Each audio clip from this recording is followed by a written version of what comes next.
et bienvenue dans votre nouvelle émission Light Up. Comment vous allez les filles? Ça va. Bien. La forme? Super. Super, je vous veux super en forme parce qu'aujourd'hui on a un super sujet, c'est croustillant à souhait. On va parler de plaisir féminin. Alors, ce sujet, récemment, j'ai vu une étude IFOP qui m'a un peu interpellée. C'est une étude qui dit que 35% des femmes françaises, je précise, parce qu'apparemment on est championne d'Europe dans ce domaine, sont insatisfaites de leur vie sexuelle. Et en fait, cette étude m'a un petit peu interrogée. Parce que je me dis, dans notre époque où on a l'impression que justement la parole sur le plaisir féminin s'est énormément libérée, qu'on discute de tout, qu'il n'y a plus de tabou, j'ai quand même l'impression que sur ce sujet, il y a encore comme un voile qui est posé dessus et qui fait que on a ce type de chiffres finalement qui sont tout de même hyper élevés et je dis bien dans le haut du palmarès européen. Donc c'est ce que je voulais voir avec vous aujourd'hui et vraiment m'interroger sur finalement d'où vient cette insatisfaction sexuelle. Est-ce qu'aujourd'hui, on peut dire que finalement c'est plutôt une responsabilité féminine, c'est-à-dire que les femmes ne mettent pas suffisamment de mots sur leur plaisir, leur désir, ce qu'elles souhaitent pour leur vie sexuelle et ont du mal peut-être à s'exprimer? Ou est-ce que finalement c'est une faute plutôt masculine et que donc les hommes seraient peut-être un peu trop égoïstes ou ne se remettraient pas en question en tout cas pour entendre le plaisir de leur partenaire et essayer en tout cas d'y trouver des solutions. Donc, ça vous va comme sujet? Allons-y. C'est croustillant à souhait. Alors, première chose, avant qu'on commence et qu'on rentre dans le vif du sujet, je tiens juste à rappeler, mais ça c'est que pour les plus rabat-joie d'entre nous, bien sûr, qu'aujourd'hui, la foi chrétienne n'est absolument pas incompatible avec le plaisir sexuel. Oui, on peut associer en tout cas sexualité et plaisir dans la même phrase, tout va bien. Et ensuite, Disclaimer. voilà, non mais vaut mieux le redire quand même. Et deuxième petite annonce pour les rabat-joie, c'est que la sexualité n'a pas pour seul objectif de se reproduire, les gens.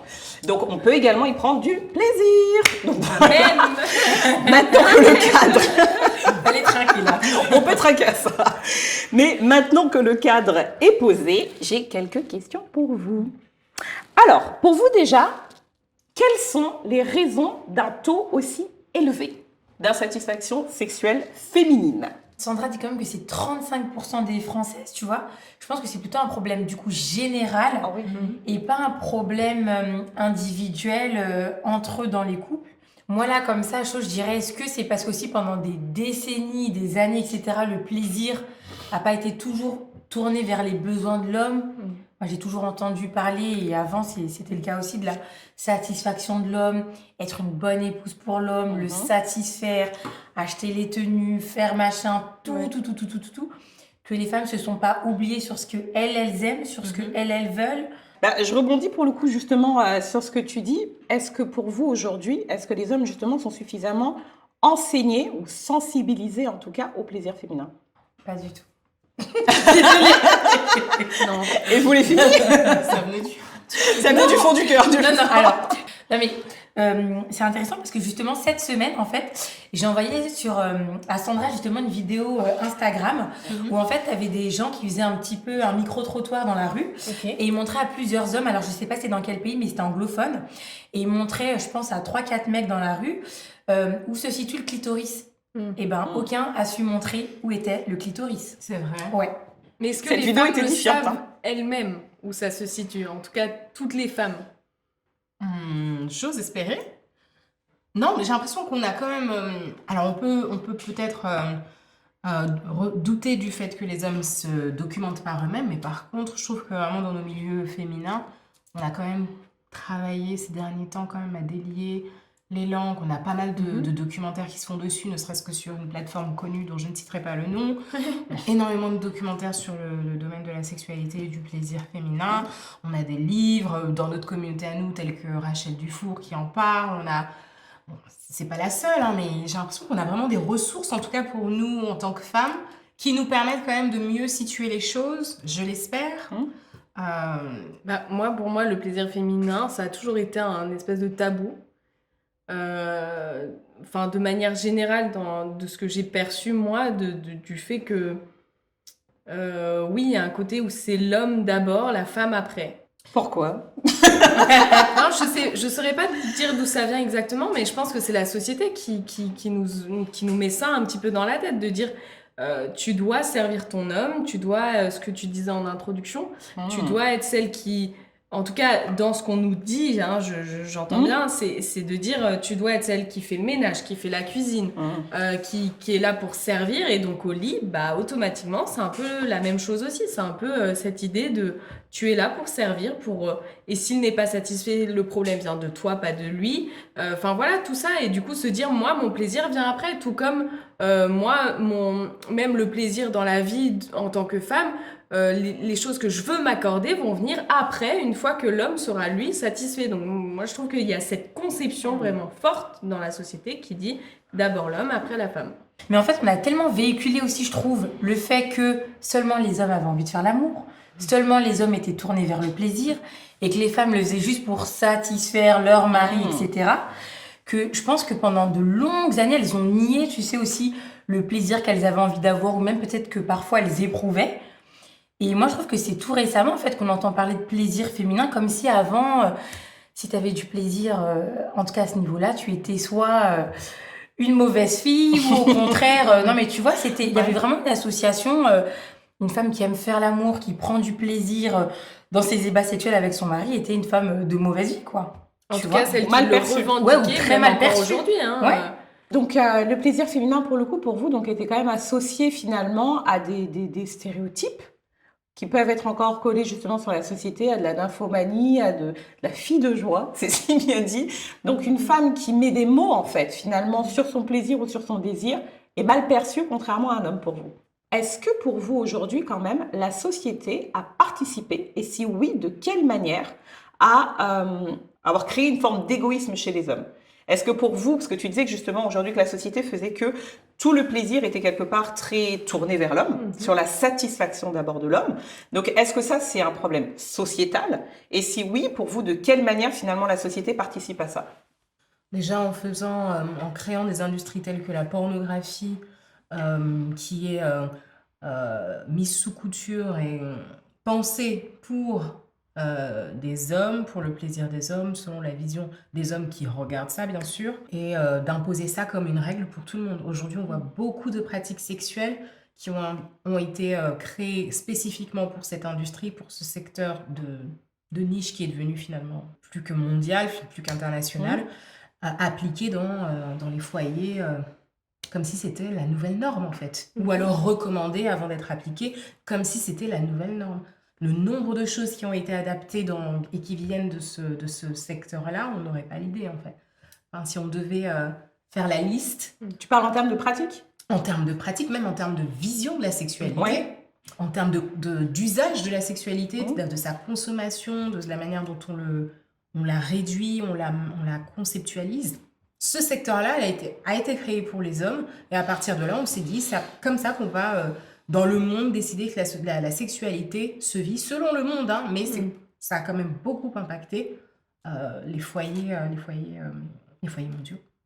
Il y a peut-être aussi la méconnaissance du corps des femmes et de la manière dont leur plaisir fonctionne. Je vais peut-être aller trop vite, mais peut-être parce que l'orgasme féminin n'est pas forcément vu comme automatique ou mécanique. On s'est dit, bon, vu que ça n'apparaît pas tout le temps, c'est pas toujours le cas à chaque... rapport sexuel, et que ça allait le cas pour l'homme, c'est peut-être plus facile de se concentrer dessus ou de faire le focus dessus. En tout cas, bon, mon explication est peut-être un peu bancale, mais je pense qu'il y a aussi une méconnaissance du plaisir féminin, de comment il fonctionne, et peut-être parce qu'on s'y est pas intéressé très tôt aussi, peut-être ça, qu'on a négligé. Mais bon, je suis vraiment désolée, mais moi je suis restée choquée et coincée sur le sondage en fait. Non mais 35%, c'est énorme. C'est plus que... Qui l'admettent, hein, Qui l'admettent, oui. Qui l'admettent en plus. 35% qui l'admettent. Donc on part du principe qu'il y a un angle mort sur toutes celles qui n'ont pas participé au sondage ou qui n'ont pas voulu répondre. Je sais même pas si on a le droit de le dire, mais c'est plus que le score qu'Emmanuel Macron a fait au premier tour présidentiel 2022. Non mais je sais même pas si on a le droit de le dire, mais non mais c'est choquant, et en plus c'est un sondage qui a été réalisé sur toutes les Françaises. Donc pour nous qui sommes de la communauté chrétienne, je me dis mais en fait l'herbe n'est pas plus verte ailleurs, hein, ma fille. Enfin c'est un peu excusez-moi, je suis un peu choquée là, je fais un peu du hors sujet, mais ouais, ça me choque, et je pense que il y a l'influence de l'industrie pornographique aussi qui a fait que la sexualité est tournée vers les hommes. Mais je pense aussi peut-être une méconnaissance du corps des femmes. Peut-être que se dire que c'était trop compliqué et qu'on s'y est pas intéressé très tôt ou pendant très longtemps. Parce qu'on est encore à l'heure actuelle où on fait des découvertes. Alors vous allez me dire, on fait des découvertes dans tous les domaines scientifiques. Mais pour les femmes, il y a des choses qui nous ont l'air tellement évidentes aujourd'hui qu'on a découvert qu'il y a 10 ans, 10-12 ans, bon, c'est pas très rassurant, quoi. Bon, la conclusion, c'est que je suis choquée. Voilà. Pour moi, aujourd'hui, même en 2022, il y a toujours une méconnaissance du plaisir féminin parce que c'est quelque chose de complexe. Et justement, tu vois, c'est drôle ce que tu dis parce que justement, aujourd'hui, sur les films pornographiques, mais également même sur les films à la télé ou sur les plateformes dans les séries, etc. Attention, tu peux voir des femmes nues à n'en plus finir, mais est-ce que pour autant tu connais comment donner plaisir à une femme? Pas du tout.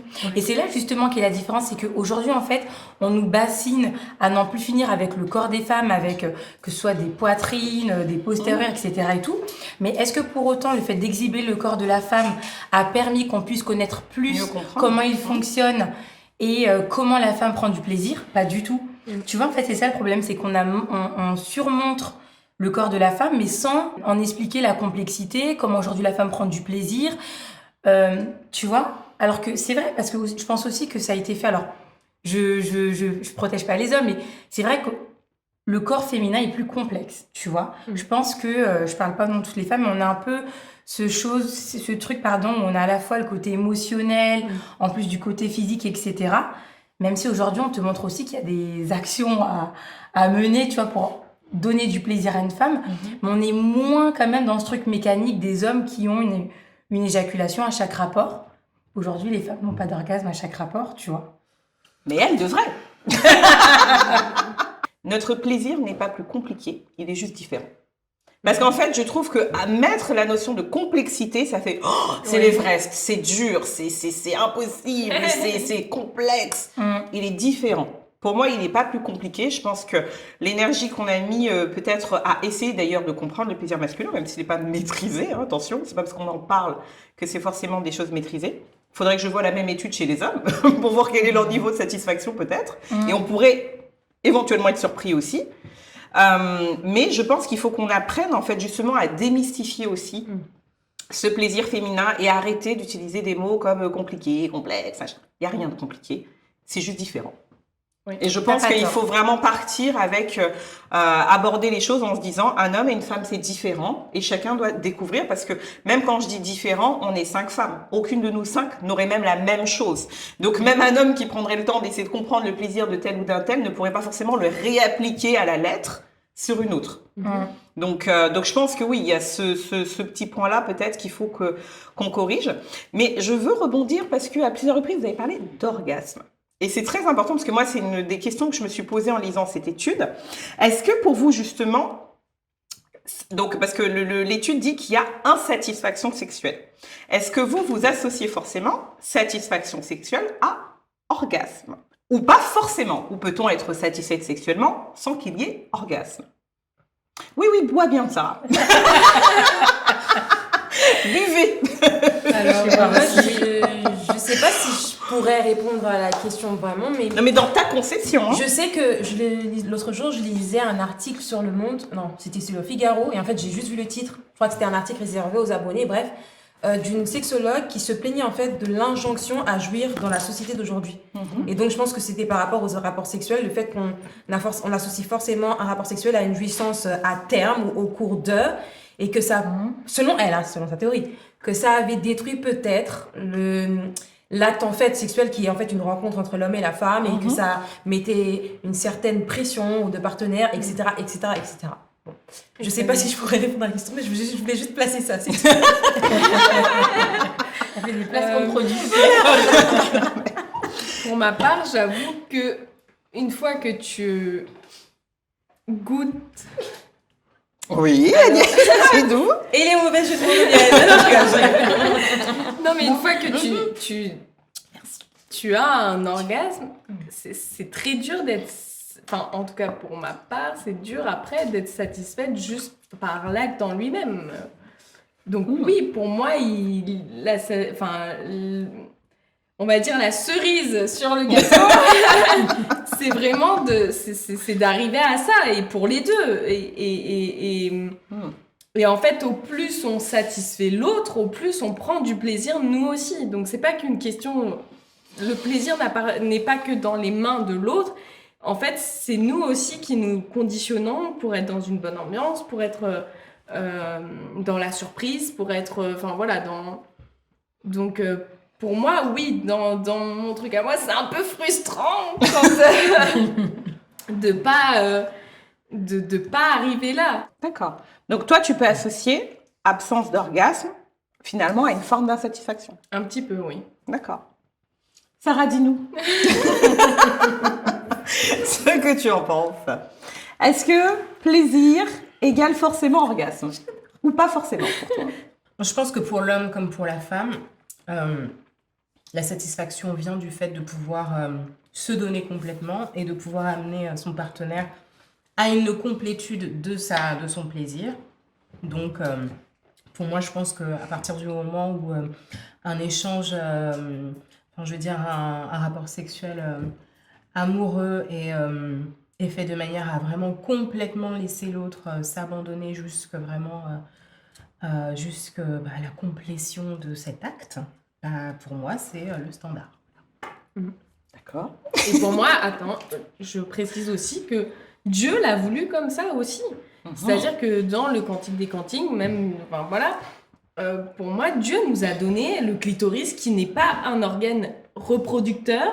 Donc ça veut dire que le clitoris, il nous l'a mis là, mais il ne sait, enfin voilà, c'est pas un organe qui est Il sert qu'à ça. Il ne Voilà. sert qu'au plaisir. Il ne sert qu'au plaisir. Donc si Dieu nous l'a mis là, moi je suis pour qu'on l'utilise et qu'on y aille. Et que... Mais du coup, j'ai une question. Est-ce Ah bah que tiens. alors, on arrive à l'orgasme par la stimulation du clitoris, mais est-ce qu'il n'est pas aussi là simplement pour rendre le rapport agréable déjà de base? Bien sûr. Oh, non, Oui, bien sûr. enfin. Non, scientifiquement parlant, Bah, si tu le stimules pas, tu peux avoir un rapport sexuel sans toucher le clitoris. Hein. oui, mais si tu stimules, tu n'arrives pas forcément à l'orgasme. On est d'accord.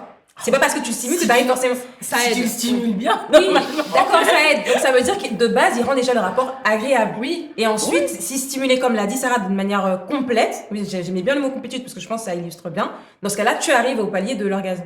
Mais le truc, c'est que dans ce que tu C'est dis... question-réponse. Non, non, j'entends ce que tu dis, mais en fait, si on sort du cadre de la chambre, pour moi, c'est comme si on t'emmène dans une super pâtisserie, tu as un gâteau magnifique, il sent bon, il est superbe, mais on te dit tu ne peux pas y goûter. On stimule le clitoris, mais on s'arrête là. Pour moi, tu vois ce truc qui est alléchant, tu le sens, tu vois que c'est bon, mais on coupe. T'es pas obligé d'y goûter. Oui, mais tu le stimules, c'est pas qu'on s'arrête là, c'est que tu le stimules, mais peut-être que ce jour-là, t'étais peut-être pas disposé. Ou parce qu'en fait, il y a le facteur un petit peu, là, le pourcentage Non, un petit bien peu, sûr. pas hasard, mais un petit peu. On n'est pas sur qui quelque vole, chose qui fait que- d'automatique, Voilà. mais je pense. Mais c'est vraiment juste toi. Ce sont des- À mon humble avis. C'est vraiment une question sincère, hein, c'est pas. Oui. Non, je pense à volonté de mon faire humble du débat. avis que quand bien même ce n'est pas systématique, c'est comme l'a très bien dit Agnès, c'est un organe qui a été mis là que pour ça.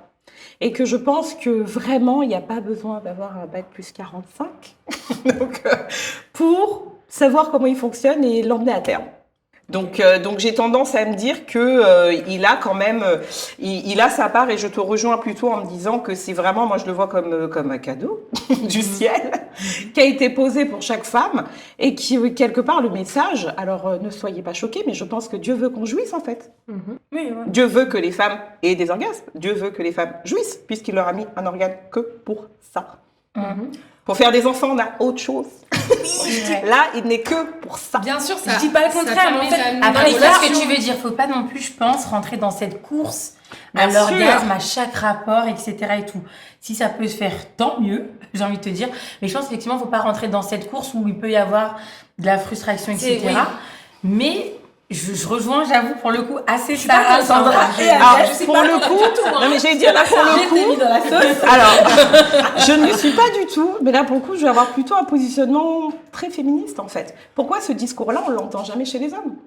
Pourquoi est-ce qu'il y a que chez les femmes qu'on entend finalement il est là, mais il faut pas être dans la course à l'orgasme? Pourquoi on dit jamais à un homme tu fais l'amour, mais tu n'es pas dans la course à l'orgasme? Parce Pourquoi qu'il y c'est a nous qui ne devrions pas l'être en fait? Moi, je pense vraiment que c'est le fonctionnement, genre la manière dont, comme tu as dit, c'est pas complexe, mais c'est différent. La différence des hommes fait que le côté mécanique, je sais même pas si c'est vraiment mécanique finalement. On nous a dit que c'était mécanique, mais est-ce que c'est...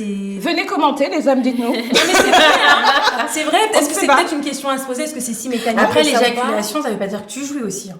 Attention. Voilà, donc voilà. Enfin, les L'éjaculation hommes, signifie éjaculent, pas ça veut pas forcément dire qu'ils orgasme. jouissent. Et Voilà. il y a l'idée reçue que c'est le cas, tu vois. Enfin, la plupart des gens vont penser que c'est Oui. le cas. Du coup, Mais c'est je vrai te que rejoins. comme physiologiquement, physiologiquement, ça a l'air plus attendu justement que ça arrive et que ça couronne justement l'acte en se disant bon bah ça c'est la preuve que il y a eu satisfaction, qu'il y a eu plaisir, alors que pour une femme ça va être beaucoup. Enfin, je veux dire, le plaisir va être là, mais ça va être peut-être beaucoup plus subtil et beaucoup moins facile de pouvoir le détecter si ça n'a pas été peut-être exprimé vocalement, si ça n'a pas été peut-être perceptible aussi, ou si ça n'a pas été visible, comme ça peut l'être pour les hommes. Donc, du coup, c'est vrai qu'on a l'impression d'avancer sur un terrain qui est un petit peu plus, peut-être, grossièrement flou. Après, oui, par rapport à ce qu'on disait tout à l'heure, juste en tant qu'organe reproducteur, forcément, le clitoris aide à ce que nous puissions arriver à la reproduction. Enfin, pour moi, c'est un organe qui est là uniquement pour le plaisir, mais aussi qui aide à la reproduction. Vous voyez ce que je veux dire? Tu permet- veux dire que si c'était désagréable, on Bah oui. n'aurait peut-être pas forcément. Bah, du c'est côté ça, de- en fait, dans Non, le des enfants, des rapports pas... pas agréable. Oui, mais je veux dire, Dieu l'a voulu aussi pour amener à la reproduction. Non, Non. pour moi, c'est Pour moi, c'est pour que le rapport soit agréable. Déjà, enfin, Ouais. oui. Pour moi, Pour que c'est le rapport soit vraiment agréable le avec la plaisir. reproduction. Voilà. Enfin, je pense que c'est Aussi. ce qu'elle veut dire. Mais comme la sexualité n'est pas que liée à la reproduction, selon Dieu, d'accord. pour moi pas forcément, je pense qu'il veut aussi que la relation soit agréable, parce qu'il nous aime et qu'il veut qu'on jouisse. Je veux dire, Non, mais moi, parfois, je je suis tout à pense fait d'accord aussi. il faut peut-être pas chercher plus loin. Je me dis, on a quand même quelque part un don que les hommes n'ont pas. Eux, tout est lié finalement, en fait. Plaisir, reproduction. Nous, il a quand même fait le job de le séparer, si je peux me permettre. Donc, je pense que justement, on est dans quelque chose qui peut être totalement plaisir. Après, que derrière, il y ait reproduction, etc. Pourquoi pas? Mais ça peut être complètement que du plaisir. Après, tu sais, pour rester sur la question du mécanisme de l'orgasme chez les hommes, est-ce que c'est pas aussi le fait que lorsque l'homme jouit et éjacule, que le rapport est fini ou qu'il est censé se terminer, est-ce qu'on n'est pas aussi, on se fait pas avoir aussi par... Je suis désolée de dire ça. Mais est-ce que on se fait pas aussi un peu avoir par rapport à ça? C'est-à-dire que si t'as pas joui avant qu'il ait fait tout ça, bah il l'a fait, et là t'es Mais fichu. parce que l'éjaculation ne marque pas la fin du rapport. Dans les idées préconçues. Enfin, moi, je parle vraiment du point. Attention, parce que alors, du rebondis préjugé. sur ma question suivante. C'est Ah, très préjugé. intéressant. Ah, d'accord, vas-y. C'est très intéressant ce que tu dis parce que en effet aujourd'hui, comme on parlait notamment de la pornographie, des films, etc., la réalité aujourd'hui qu'on voit, c'est que le rapport est phallico-centré. C'est centré sur le plaisir de l'homme. C'est j'ai une érection, il y a une pénétration, il y a une éjaculation. Le rapport est conduit comme ça et il est terminé. Mais ce qui est intéressant, alors pour le coup, je rebondis justement sur ce qu'a dit Agnès, notamment sur la volonté du Seigneur et comment il a créé cette sexualité. Et en fait, je me pose la question justement, est-ce qu'aujourd'hui, le mari est responsable du plaisir de sa femme? Et si oui, doit-elle être servie la première? Ce qui rebondit justement par rapport à ce que tu disais sur le fait que quand un homme éjacule, l'acte est fini. Alors peut-être qu'il devrait s'occuper de sa femme avant. Je ne sais pas. Vous en pensez quoi? Moi, j'en pense que c'est une responsabilité partagée. Je dirais que c'est 51-50. Le mari...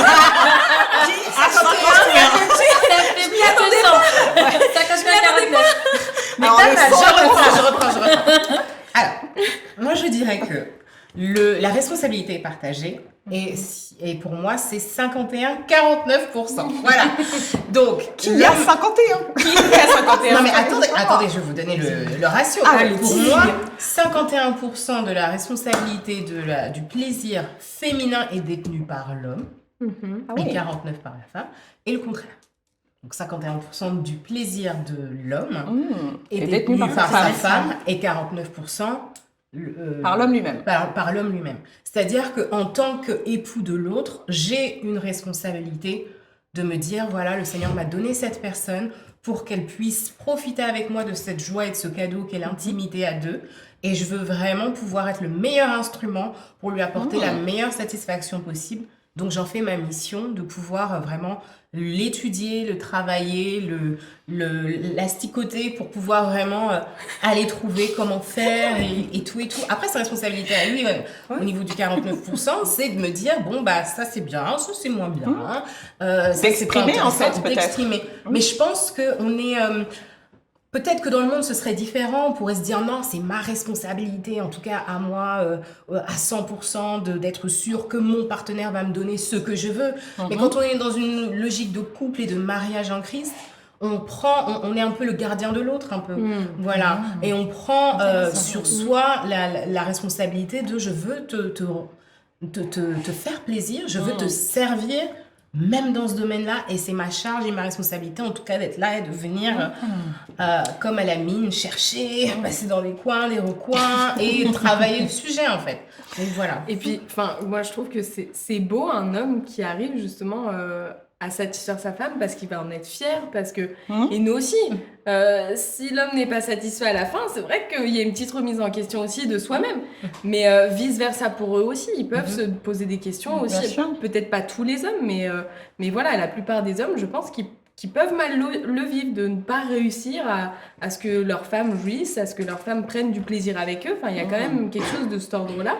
Et aussi, ce que je voulais dire, c'est moi, je pense qu'on a une responsabilité aussi, nous aussi, en tant que femmes, d'avoir l'orgasme ne va pas venir juste parce que la personne manipule un organe, etc. Ouais.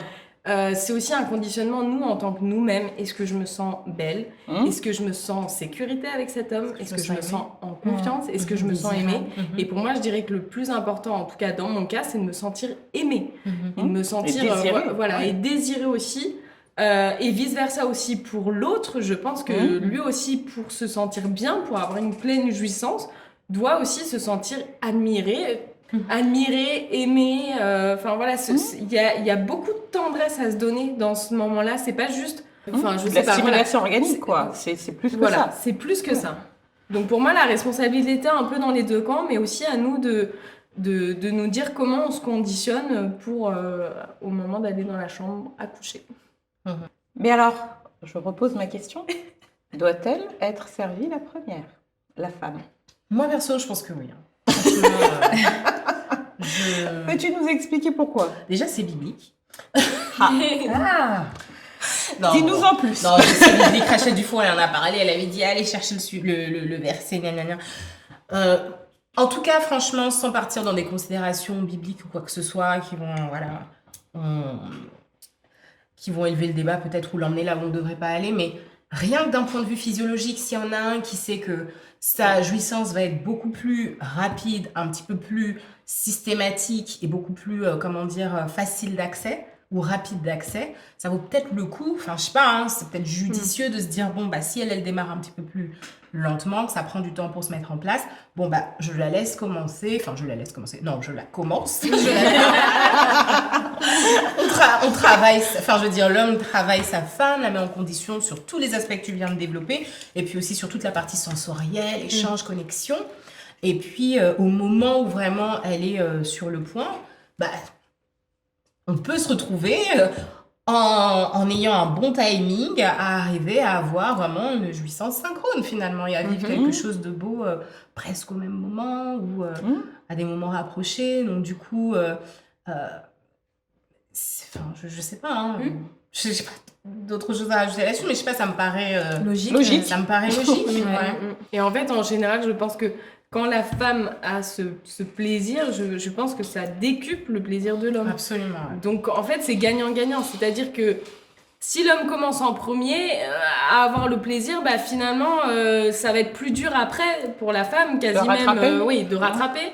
Alors que si effectivement l'homme se dit, ah bah tiens, on va peut-être commencer par elle et faire plus attention à elle, en fait quand elle atteindra cet organe, lui ça va venir direct en général, donc c'est communicatif. Voilà. Ouais, je pense que c'est vraiment communicatif, on se nourrit de l'appréciation de l'un et de l'autre. Et au final, si on est tout seul dans son truc, si par exemple on part sur un scénario où l'homme commence, s'il est déjà bien dans le mood, et puis bah, elle peut pas vraiment catch-up et rattraper. Bon, je sais C'est pas, hein, compliqué, ouais. quel est l'intérêt, en fait, finalement, de vivre ça en solo, juste avec un autre corps à côté, quand il s'agit vraiment d'une expérience à deux et d'une symbiose qu'il faut trouver, d'une danse, finalement, d'une marche, vraiment de quelque chose où on se mêle au rythme de l'un et de l'autre. Et je pense que c'est là où vraiment la sexualité, pour moi, est vraiment magnifique, quoi, dans ce que Dieu a créé, dans ce que c'est comme tu dis, cette symbiose qu'il va y avoir entre deux corps. Je pense que la sexualité n'est pas faite on n'est pas fait pour une sexualité seule.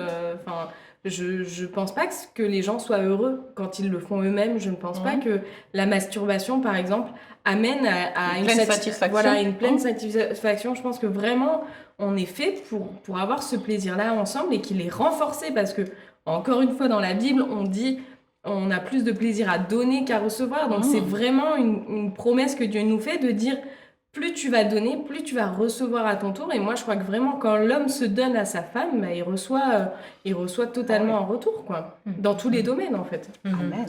Comment un homme, justement, peut prendre cette part de responsabilité? Qu'est-ce qu'il peut faire pour, justement, accompagner, finalement, sa femme vers cette satisfaction sexuelle? Aujourd'hui, je ne sais pas, si tu es un homme déterminé, tu te dis, bon, bah, qu'est-ce que, en tant que femme, vous pouvez donner comme conseil à des hommes qui voudraient, en fait, accompagner vraiment leur femme vers cette démarche-là? Montrer de l'intérêt. Déjà. Après, ça dépend de la manière, parce que chaque couple est différent, mais Ouais. montrer qu'il s'intéresse déjà, ou peut-être poser des questions. Montrer de l'intérêt, ouais, de la manière dont il voudra, mais ouais, je pense déjà ça peut... Ben, c'est un Je premier dirais pas. déjà échanger avec sa femme. Ouais. Ça semble béaba et basique, mais déjà c'est peut-être pour moi le point d'ancrage. Avant de se documenter, c'est vrai, et d'aller dans des revues, livres ou films ou quoi que ce soit, mais déjà de demander à ta femme, en fait, tout simplement. Est-ce qu'elle l'aime quand tu lui fais l'amour? Est-ce qu'elle y prend du plaisir? Si oui, sinon pourquoi? Comment? Qu'est-ce que tu peux corriger à ton niveau? Vraiment, je pense, ça rejoint un petit peu ce qu'on a déjà évoqué plusieurs fois, mais avoir cette posture d'humilité et de remise en question. Même si la réponse est positive, eh ben c'est tant mieux. Mais en tout cas, ça vaut quand même le coup d'échanger, de se dire ok. Mais la femme aussi, hein, pour le coup. Bien sûr. Mais mutuellement, de se demander comment on peut rendre la relation sexuelle plus agréable. Comment je peux te donner plus de plaisir, ou plus fort, ou d'une autre manière, etc. Pour moi, je pense que c'est déjà même la première démarche avant de se documenter, etc. Bah, c'est de demander à son alter ego, en fait. Parce que c'est elle qui sait et qui ressent et qui pourra, un peu comme un baromètre, te dire où elle se situe. Et puis, je trouve que l'homme ne devient que plus séduisant, que plus aimable, en fait, de faire attention à toi. Admirable. Voilà, exactement. Le fait de faire attention à ton plaisir, mais qu'est-ce que c'est beau, en fait, de voir qu'il n'est pas là juste pour lui, mais que vraiment, il va attendre que toi aussi, tu sois justement à cette échelle, etc. Et ça, c'est pas du tout... Peut-être qu'un homme peut te dire, ouais, mais ça fait vraiment le mec faible, nanana. Canard. Mais alors que, absolument pas. Non. Absolument pas. Les machos qui ne pensent qu'à eux, c'est fini, ça. C'est fini parce que je ne pense pas que... Amen. Non, mais voilà, donc il y a vraiment... C'est pas demander à sa femme qu'est-ce qu'elle aime de lui... Enfin, voilà, en fait, c'est juste de l'amour, en fait. C'est l'amour qui se Exactement. traduit par, Mais oui. par l'acte. En un mot, messieurs, soyez généreux.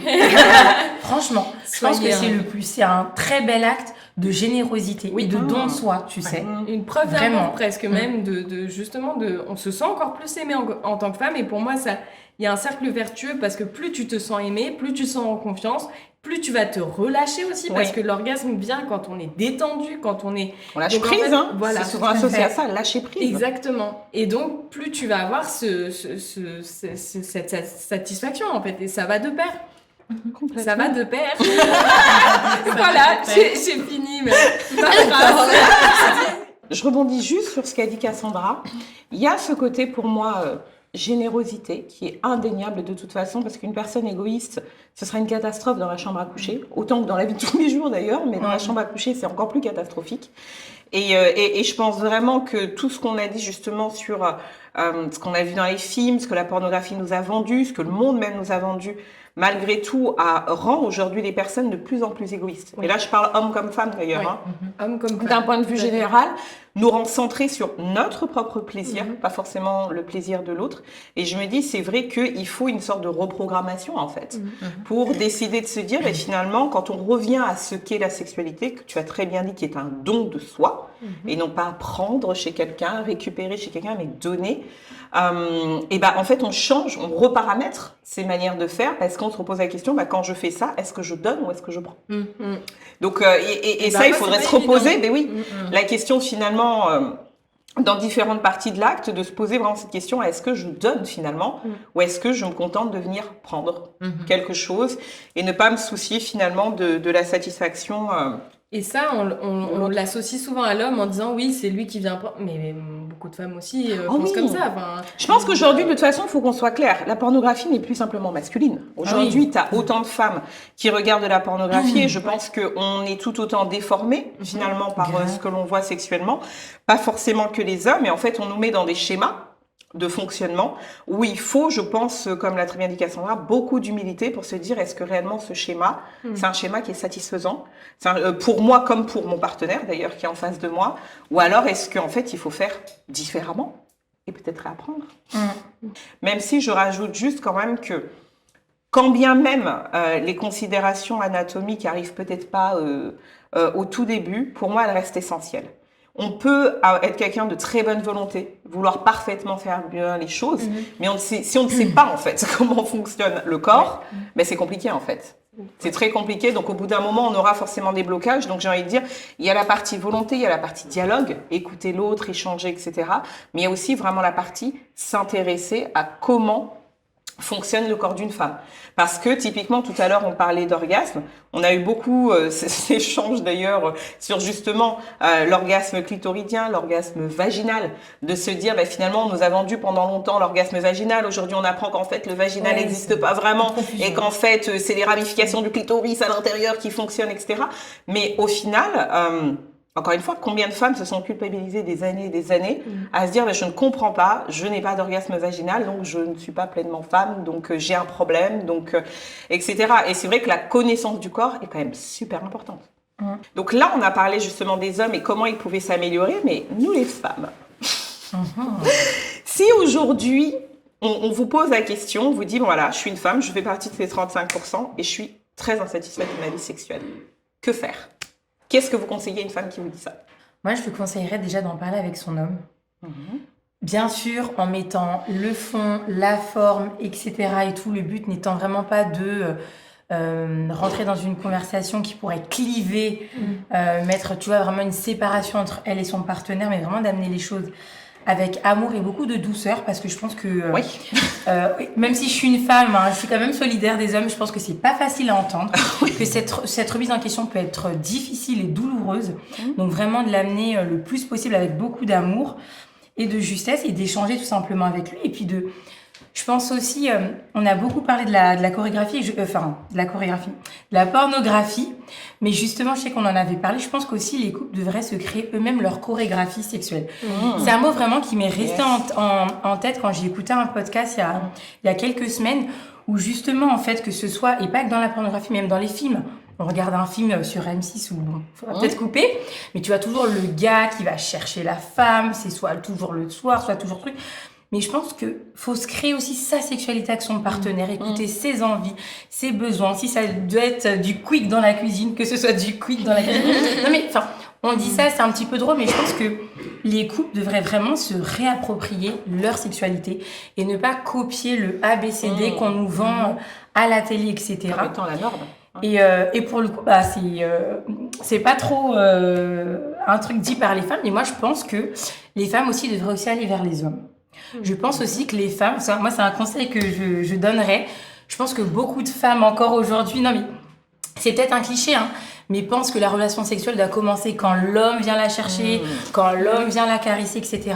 Mais go, si t'as envie de ton mari, non mais en vrai, je le pense vraiment. Si tu as envie de ton mari, on est là, on se parle, vous êtes mariés, vous vous aimez, vous êtes là, va chercher ton mari. N'attends pas forcément qu'il vienne. Essaye de prendre le lead sans, Oui, bien tu sûr. vois, L'initiative. faire toute la Voilà. partition toute seule. Mais peut-être d'initier les choses, de le guider, etc. Je pense que le fait de guider et de montrer ce qu'on aime, c'est pas que la responsabilité de l'homme. Si ton homme a du mal justement à trouver ce petit chemin qui amène vers Canaan. Pardon. Mais dans ce cas-là, montre-le lui. Puisque toi, tu connais justement la carte de ton corps et tu sais ce que tu as envie et besoin, initie-le, montre-lui. Donc, moi, c'est vraiment le conseil que je donnerais à une femme, tu vois. Moi, je me dirais aussi, dans une situation pareille, qu'est-ce qui fait qu'on est dans cette situation-là, en fait? Est-ce que c'est une période où on se dispute tout le temps en ce moment et du coup, il n'y a pas forcément de plaisir aussi qui vient? Est-ce que je ne me sens pas aimée quand je suis avec lui? Enfin, voilà. Oui. En fait, se dire aussi, c'est facile de rejeter la faute systématiquement sur l'homme Oui. en disant, voilà, c'est lui qui n'arrive pas à me satisfaire. Mais il y a des choses aussi à régler en soi par rapport au plaisir, par rapport au désir. Pourquoi, je sais pas, pourquoi je ne supporte pas qu'il me touche à cet endroit ou pourquoi je vais me sentir crispée quand on fait ça. Enfin voilà, il y a des choses, je pense aussi à se poser la question, de se dire l'orgasme n'est pas uniquement de la responsabilité, comme on disait, de l'homme, c'est aussi la responsabilité de la femme, et donc de se poser les bonnes questions aussi pour se remettre en question soi-même. Et dans ce dialogue-là, justement, qu'il va y avoir entre l'époux et sa femme, si elle fait tomber ses barrières aussi, en se disant moi aussi j'ai peut-être un problème, moi aussi il y a peut-être quelque chose qui cloche et je ne sais pas c'est quoi, bah peut-être que lui va aussi accepter de s'ouvrir, parler, délier sa langue et de dire bah écoute, peut-être que moi je te trouve un petit peu, je ne sais pas, trop ci ou trop ça. L'homme aussi a le droit de dire ce qu'il aime, l'homme aussi a le droit d'exprimer ce qu'il n'aime pas. Par exemple, si toute la journée elle l'a rabaisser, et ça voilà, je parle en connaissance de cause, dans le sens où voilà, si je passe mon temps à rabaisser mon mari toute la journée, le soir, quand j'ai envie de faire l'amour, lui n'a pas envie, bah il va pas forcément me le dire, il va pas forcément me dire tu m'as dévalorisé toute la journée, maintenant tu viens me chercher, bah non, moi j'ai pas envie. Et c'est là où nous en tant que femmes, on va se dire oh il a pas envie, mais qu'est-ce qui se passe, gna gna gna, les hommes ont toujours envie. Et donc il y a ce cercle un peu vicieux de se dire bah remets-toi aussi en question, remettons-nous en question en tant que femmes, de pourquoi l'homme n'arrive pas à s'ouvrir face à nous, pourquoi il n'arrive pas à s'exprimer aussi. Laissons-lui cette place du dialogue, laissons-le s'exprimer, acceptons aussi les critiques de ce qu'il peut nous dire, sans forcément, enfin voilà, c'est un travail à deux pour moi, c'est vraiment, on doit travailler ensemble. On n'est pas l'un contre l'autre, on doit avancer ensemble pour se dire écoute, j'ai envie d'avoir du plaisir, toi aussi tu veux du plaisir, fonctionnons ensemble et faisons que ça marche. Amen. C'est ça. Très bonne conclusion, on est totalement d'accord. Ben, merci les filles en tout cas pour ce débat très enrichissant. Moi j'en conclus vraiment que, elle l'a très bien dit Sarah, il y a une vraie responsabilité commune. Aujourd'hui on ne peut pas accuser que l'un ou l'autre. Je pense vraiment que les femmes, on a un vrai travail à faire sur le fait déjà de nous connaître nous-mêmes, de connaître notre morphologie, le fonctionnement de notre corps, d'apprendre aussi à nous aimer. Parce que je pense que justement, on parlait de lâcher prise, etc.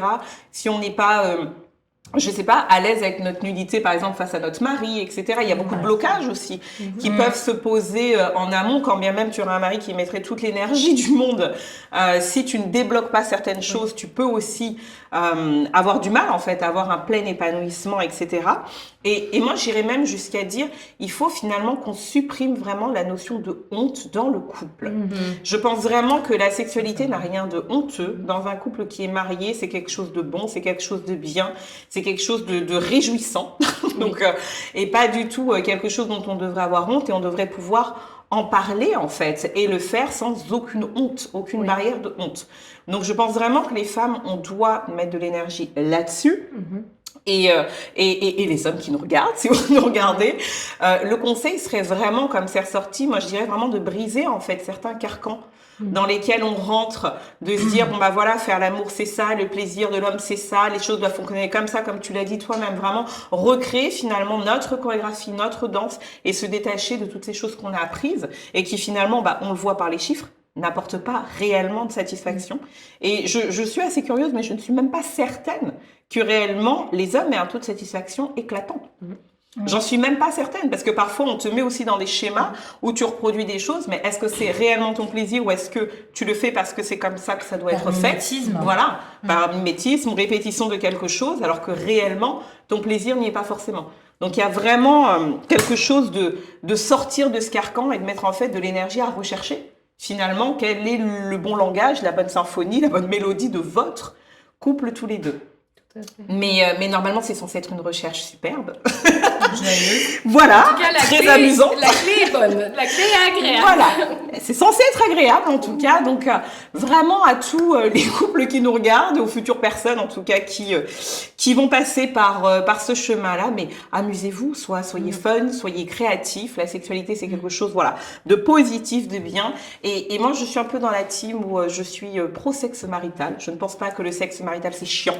Je ne pense pas qu'avec le temps ça devient de plus en plus chiant. Donc vraiment, je pense c'est un mensonge qu'il faut recréer. Je pense qu'on peut continuer à s'éclater, découvrir et créer de nouvelles choses avec son mari et avoir quelque chose même de plus enrichissant qu'au début et non pas de plus ennuyeux ou plus chiant qu'avant.